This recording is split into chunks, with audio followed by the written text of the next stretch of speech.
Corona की संभावित तीसरी लहर को देखते हुए मंत्री तुलसीराम सिलावट ने रेसिडेंसी कोठी पर सीरो सर्वे सैंपलिंग के लिए लॉटरी निकाली ताकि वार्ड वाइज सर्वे किया जा सके और कोई गड़बड़ी न हो।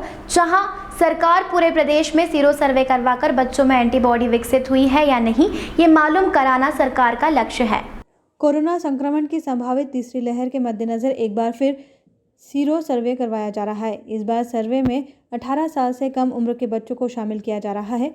1848 बच्चों का ब्लड सैंपल लेकर एंटीबॉडी जांच की जाएगी। शनिवार को रेसिडेंसी कोठी में लॉटरी के जरिए सीरो सर्वे के लिए वार्डों का निर्धारण किया गया। शहर के 85 वार्ड में से 25 वार्ड में सीरो सर्वे होगा। इस काम में नगर निगम के स्वास्थ्य विभाग की टीम काम करेगी। जानकारी के अनुसार कोरोना संक्रमण की दूसरी लहर के पहले भी MGM मेडिकल कॉलेज में बच्चों की स्टडी हो चुकी है, जिसमें 25% बच्चों में कोरोना की एंटीबॉडी मिली है।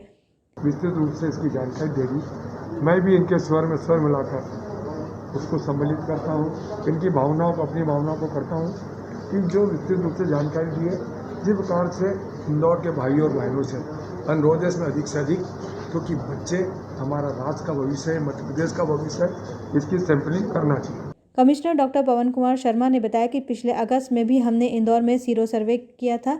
उस समय हमने 3 कैटेगरी रखी थी, महिला, पुरुष और बच्चे। बच्चों के सैंपल लेने में समय लगा था। कोरोना बीमारी नहीं थी, इसलिए लोगों के मन में डर भी था, इसलिए बच्चों के सैंपल देने में लोग संकोच कर रहे थे। इसलिए सैंपल लेने के लिए टारगेट से ज़्यादा घरों तक हमें जाना पड़ा। हमारा टोटल टारगेट 7000 का था, इसलिए उस समय हमने बच्चों के 2300 सैंपल लिए। इस बार हम 18 साल से कम उम्र के बच्चों का सर्वे कर रहे हैं। इस बार हमारा टारगेट 1848 का है। इसमें 1 से 6, 6 से 9 और 9 से 17 साल के बच्चे शामिल हैं। हमें उम्मीद है कि इस बार लोग सैंपल देने में संकोच नहीं करेंगे। हम NGO का भी सहयोग लेंगे। सैंपल देने से यह भी पता चलेगा कि बच्चे में एंटीबॉडी बनी है या नहीं।